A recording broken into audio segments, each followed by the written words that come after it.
Hello friends, आज हम शुरू करने जा रहे हैं एक और subject DBMS database management system. इसमें हम सिर्फ इम्पोर्टेंट टॉपिक्स पढ़ने वाले हैं, जैसे कि जो भी LT ग्रेड में आने वाला है। जैसे कि फ़र्स्ट टॉपिक है हमारा डाटा मॉडल। डाटा मॉडल्स कितनी टाइप के होते हैं? Hierarchical data model, network data model, relational data model, ER data model and object based data model. ठीक है, इनमें सबसे ज़्यादा इम्पोर्टेंट जो है वो है रिलेशनल डाटा मॉडल।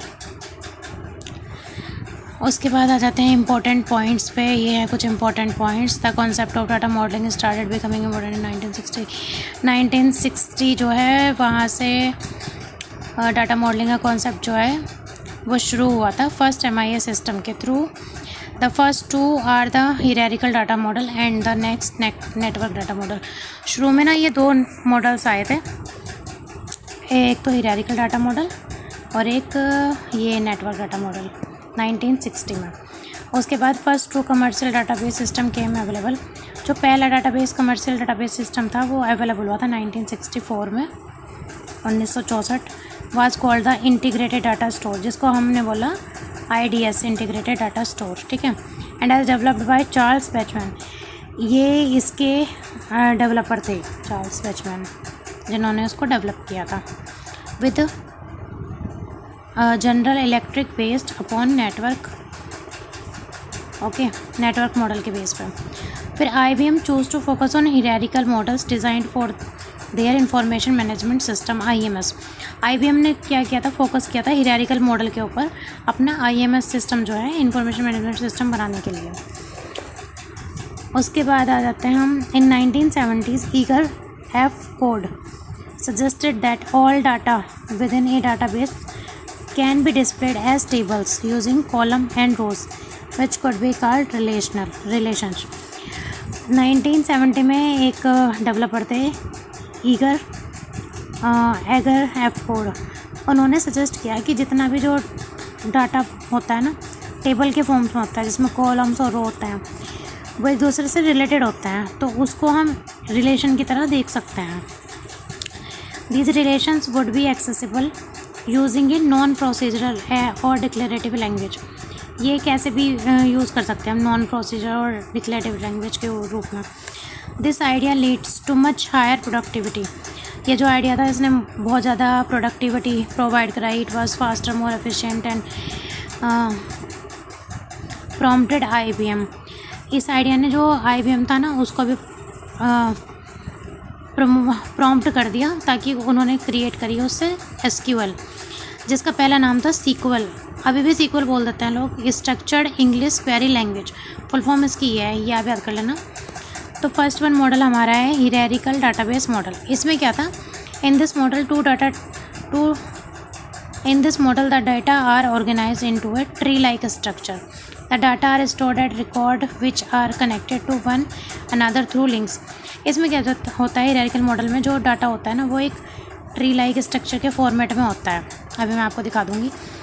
ठीक है, उसमें क्या होता है, जो लिंक्स होते हैं ना, रूट होती हैं या मतलब पेरेंट और चाइल्ड होता है, वो एक दूसरे से कनेक्टेड होते हैं।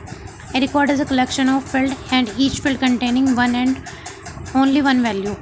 जिसमें फिर एक फील्ड होगा, उसमें सिर्फ एक वैल्यू होगी। It mandates that each child record only one mandate parent, वेराज each parent can have one और मोर चाइल्ड रिकॉर्ड। इसमें क्या है कि जो पेरेंट है ना, वो दो या दो से ज़्यादा चाइल्ड को रख सकता है। जैसे कि कोई पेरेंट है या फिर एक क्लास है, उसके अंदर बहुत सारे स्टूडेंट्स हो सकते हैं, लेकिन एक क्लास के अंदर एक पूरी क्लास नहीं हो सकती। In order to retrieve data from a hierarchical database, the whole tree needs to be traversed starting from the root node.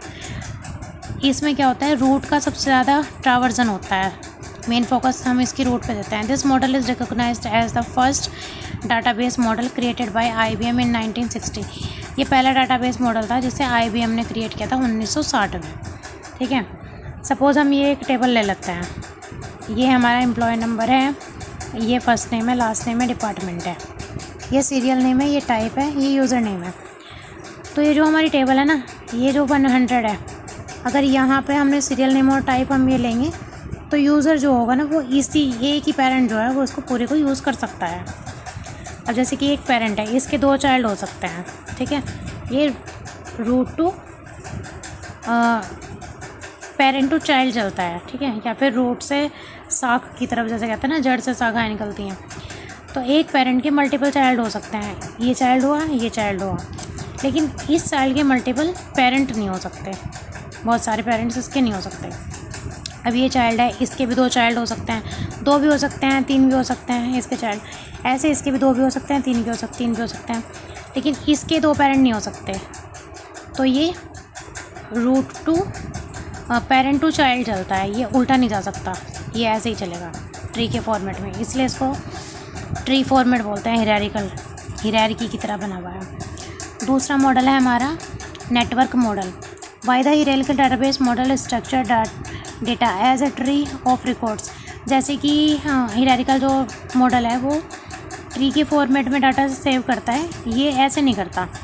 1 parent record and many children, ठीक है, records with each records having 1 parent records and many children. उसमें एक parent होता है, बहुत सारे children होते हैं। The network model allows each record to have multiple parent and child records.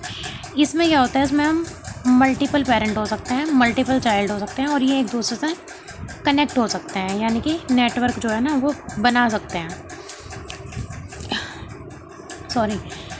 जैसे कि इसको हम ग्राफ स्ट्रक्चर भी बोल सकते हैं। The general model was adoptional by the CODASYL CODASYL database task group in 1969. It is sometimes known as the CODASYL model for this reason.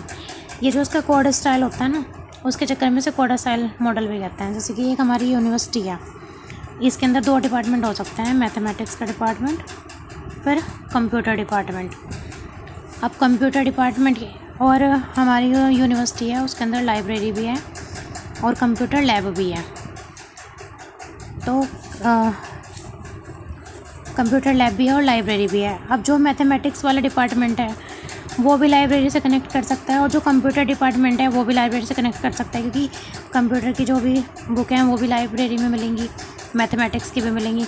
Same computer department का जो बंदा है वो कंप्यूटर लैब को तो यूज़ करेगा ही, मैथमेटिक्स वाला भी कर सकता है कुछ मैथमेटिकल्स ऑपरेशन यूज़ करने के लिए।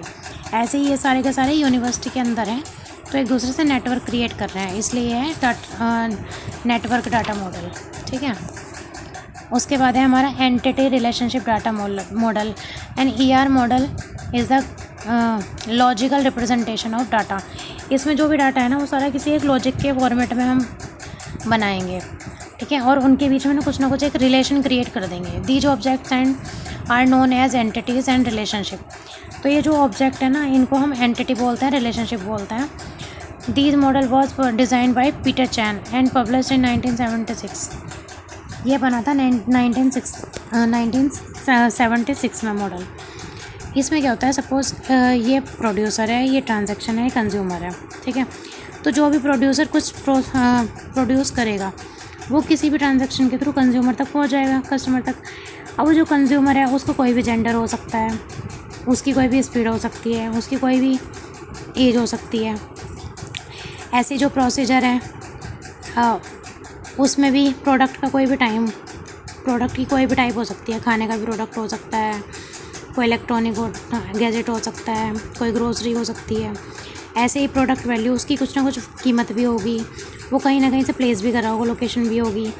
तो इनको हम इन 3 अलग अलग तरह के डिज़ाइन से रिप्रेजेंट करते हैं।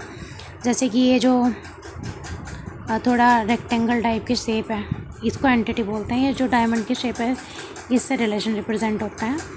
और ये जो हमारा डॉटेड लाइंस होती हैं, डॉटेड एक्लिप्स, इसको हम बोलते हैं एट्रीब्यूट। अब उसके बाद ये है object based data model.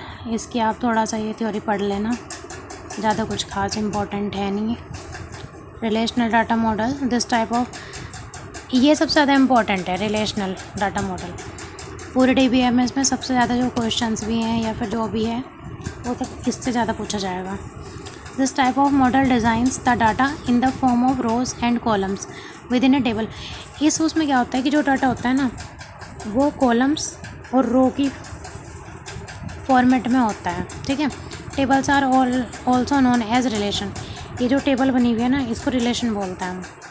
This model was initially described by ईगर F. Codd in 1969। ये मॉडल 1969 में डेवलपर ईगर हैफकोर्ट जो हैं उन्होंने ही डिस्क्राइब किया था। The relational data model is the widely used model which is primarily used by commercial data processing applications. ये जो मॉडल है सबसे ज़्यादा वाइडली यूज़ किया जाता है, सबसे ज़्यादा इसी का यूज़ है हमारे पूरे DBMS में। तो इसमें भी एक अलग चीज़ है, जैसे कि ये जो हमारे हैं सबसे ऊपर जो दिख रही हैं ये हमारी प्राइमरी की होती हैं, क्योंकि कैंडिडेट की जो भी आईडी होगी वो अलग अलग होगी, नेम जो होंगे वो भी अलग अलग होंगे, एड्रेस भी अलग अलग होगा, सैलरी भी अलग अलग होगी, डिपार्टमेंट अलग अलग होंगे। तो ये होती है हमारी प्राइमरी की हमारे सिर्फ एक होती है, ये हमारी प्राइमरी की होंगी। अब ये जो रोज़ हैं, ये वाली रोज़ जो हैं इनको हम टप्पल्स बोलते हैं, और ये जो हमारे कॉलम्स हैं ये हमारे एट्रीब्यूट्स हैं। ठीक है, तो गाइस आज की वीडियो में इतना ही। अगर वीडियो अच्छी लगे तो लाइक करें, फॉलो करें, आपको सारे नोट्स मिल जाएंगे LT ग्रेड के। Thank you, bye bye.